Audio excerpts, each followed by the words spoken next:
What's going on, guys? All right, so today we're gonna be working on some custom gates, and the objective is to go ahead and redo all of the wells. The gates were custom built out of Texas somewhere, and the gates are nice, but the wells are crap and they kept cracking, so the guy wants all the wells redone.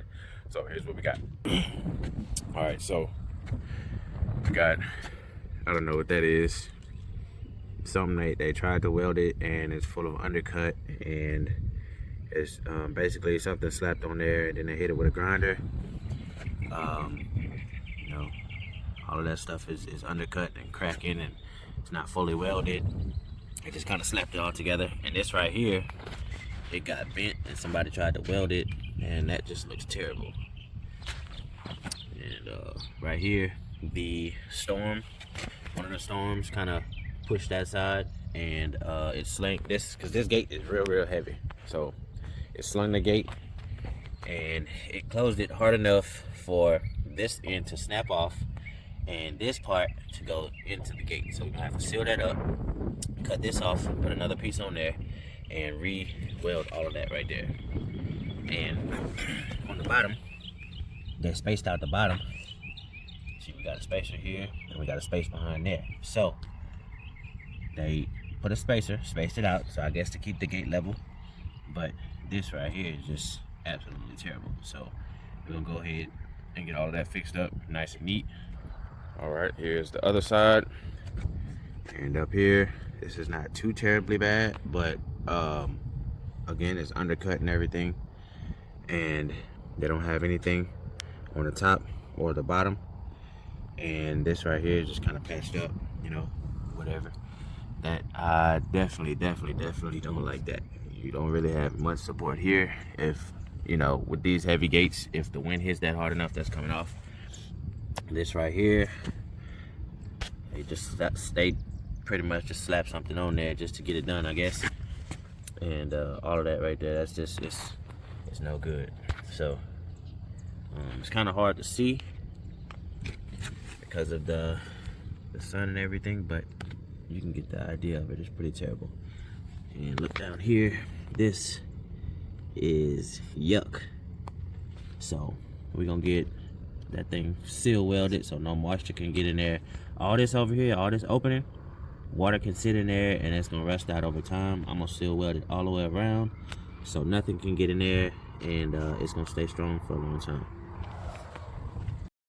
Up here we have these little brackets that are screwed in and anchored in, and I think they either stripped the hole out or the hole it might have pulled out from maybe one of the storms or something like that.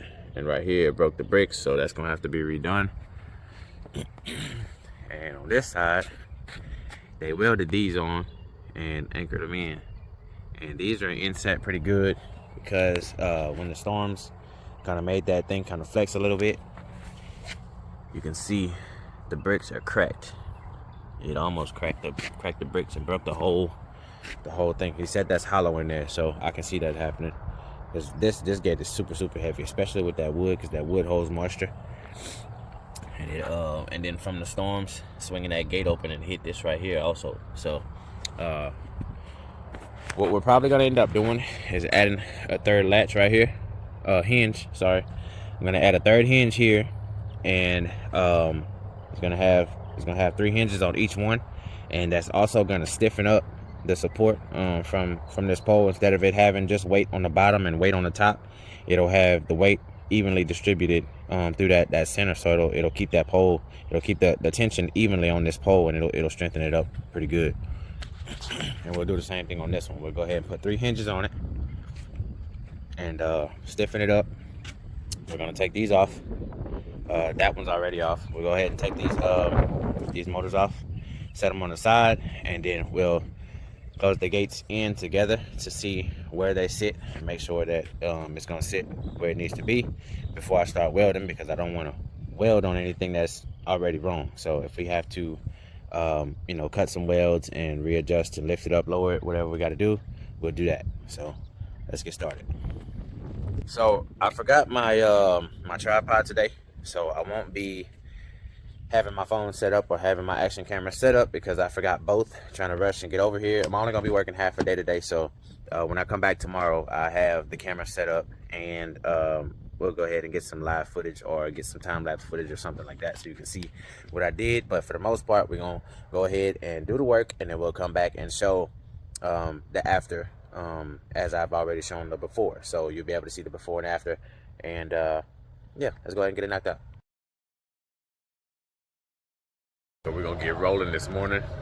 We gotta get this workstation right here loaded up. Oh shoot, look at this. Haha, that's crazy.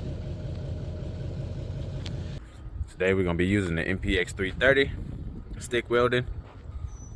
All right, so we got our stinger and our ground. And for mine, I use a 200 amp Superflex hose that had busted. And this was from a TIG rig, and now I'm using it because it holds 200 amps. I use it for my stick rig.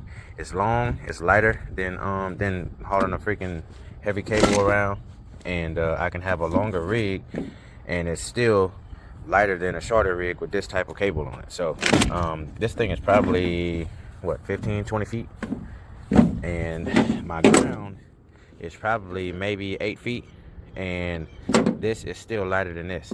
So you know, that's a setup you should probably look into, because it'll help you out in the long run, especially if you're welding, doing a lot of welding for a long period of time. In here we have our 332 rods, 7018, which is what I use when I'm welding stuff that has to actually look like something. So well, most of my stuff is gonna look good anyway, but when I'm putting in the meat, I'll use my bigger rods, which are still in the box. But when I'm doing my finishing passes and I actually have to make it look kind of nice and neat, I'll go ahead and throw these bad boys on there, and I can put just the right amount of metal instead of having too much metal on verticals and stuff like that, and having it drooping and sagging and undercutting and all that crazy stuff. These are a lot easier to control, so that's what I'm going to use. That is what the weld looked like that came out of there. Come on, camera.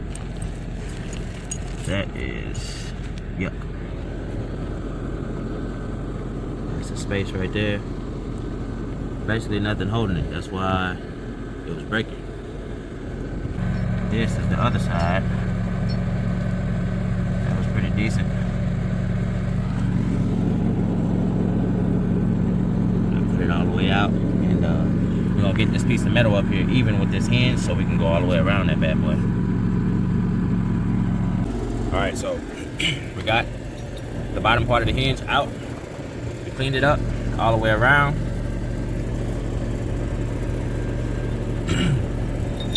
And this ball bearing goes right on the top. See it, I don't know if you can see it on camera, but you see that little dark spot?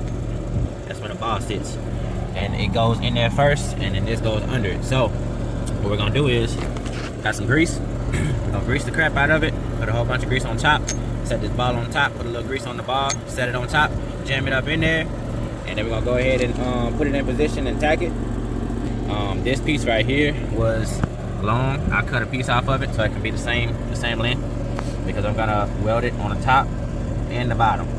They only had it welded on the sides, and it was barely holding on with the crappy welds they had. So I'm gonna go ahead and I'm gonna seal weld it.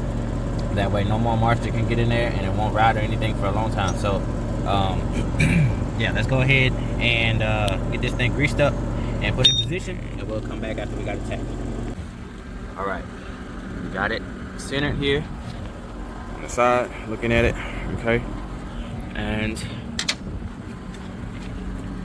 we got it centered here on the face, and looking at it straight down. Looks pretty good. Just eyeballing it straight down with the pole. It looks good, and we got it where we want it. So now that we got it where we want it, we got it braced up over here with some wood, a wedge, and we used a sledgehammer and a breaker bar to get it up, and we're using some wheel chocks to hold it in place so it won't swing with the wind. And I'll just take my time or take it easy getting that bottom part of that hinge in. And once we get that in and get it tacked, then we'll release everything over here, give it a swing, and see how it matches up with the other gate. So let's do it. All right, we got it good and greased up, and we got our surface ground clean. Let's get one last check on the levels to make sure that it didn't move. There we go, we in there. Let's put it over here. Boom, we're right in there. So let's go ahead and do it.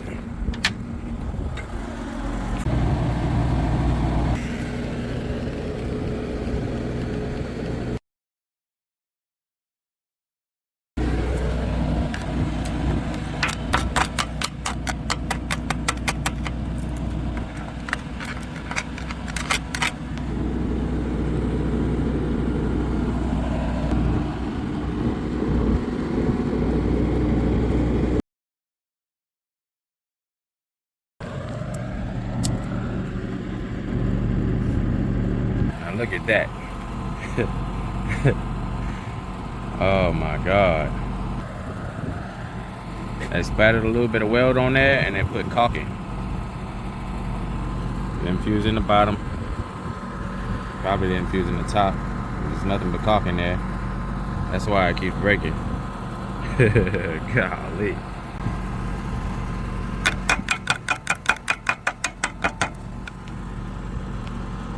Oh yeah, we getting in there.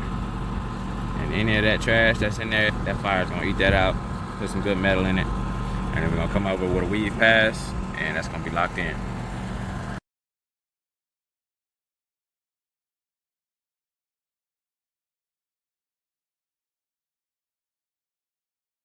All right, so here's the front side of the gate. We added in the other hinge, and we have all three welded out. Here's the top. Got the bad boy welded. I welded all the way around the top side and the bottom side. And this one right here was the new one that I put on, so I welded all the way completely around it. Well, I lied. I didn't weld the bottom side because it's too tight, and I don't want to even fight it. So it'll be fine. This is the second one, the top and the sides. That boy look good. And here's that bottom one. It had a gap in it, so I had to 2-pass weave it. I probably put about 4 or 5 passes in there just to fill up the gaps and bring it up to flush, and then 2B cap it. And there's our top right there. We smoothed it out just so we can make sure that the top hinge has clearance. This one went in flat, so I didn't have to grind it. And this one, it didn't go in super flat, but I opened and closed it, and it's gonna have clearance, so I didn't mess with it. All right, here is the back side.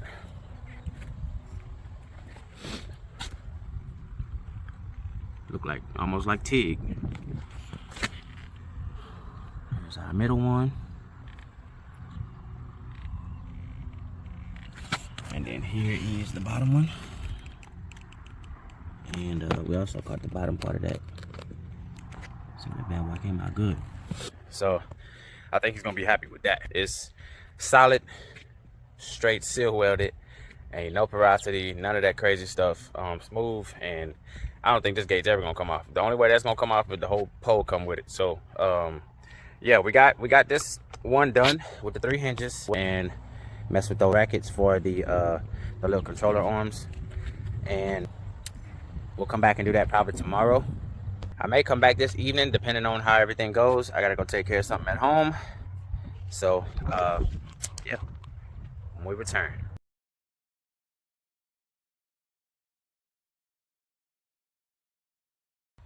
Man, I need some more 332 rods. So I go in my shop. I got all these rods right here, and I got some 332 rods wrapped in this shirt right here. So I go to reach for them, and what in the world could have got right there?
All right, so we back out here on these gates. We got everything welded, and we are trying to work out the clearance now. So we got space at the bottom, it's touching at the top. So basically this is what we're trying to get rid of right here, because when it's closing, it's slamming up against each other real tight. So I'm trying to get this clearance issue figured out. See that right there, that's one issue. And up here's another issue. So I'm gonna try to get that cleared out. So basically what we're gonna do is come up here. We got our ratchet straps. We're gonna try to get that bad boy as close to the brick as we can, and then we're gonna put some new brackets on it. And if that doesn't get that work out that clearance issue, we're gonna come over here, and these are welded on. We got to cut the welds off of these, and we got to push it over all the way to the brick, and then re-anchor it down. All right, so we're finishing up. We got everything cleaned up, painted, and fully welded out. We got it all set up like it needed to be. I had to fix one final issue, which was the gates were sagging, because you can see this right here, this metal is supporting these big heavy gates, and these gates got to be at least 500 pounds a piece, and they are anchored to this concrete right here. But this one, I don't guess it's deep enough in the ground, but I went on and redone these brackets and anchors, and I anchored it all the way in so that it's touching. So all the space that it had, I sucked that space out, but it went on and moved the pillar. You can't really tell so much right now because we ended up putting wheels. So we got that thing supported. We got both of them supported so that they close and lock in like they're supposed to. Let me see if we're gonna clear. I just painted everything, so I don't want to smack nothing yet. I don't want to smack nothing right now, mess up all my paint. We're clearing, and boom, that's what we want right there. All right, now before this was hitting, it was close to touching at the bottom, and it was definitely touching at the top. So we got support by the wheels, and it's keeping them exactly where they need to be to close. Right here is where it's even. This up here, I don't know what happened. That's a manufacturer defect up there. I have nothing to do with that. So I just evened it off of this right here. Set that even, set my height, put my wheels on, and got this part nice and painted up. I might have to put a little bit more paint in there in those holes. This part right here, this was where that hole was. Big hole. No more hole. We sealed it up. All right, we redid this whole bracket right here, and that whole thing is all brand new. And this right here is one of the middle ones that I put on, and we redid all of these right here.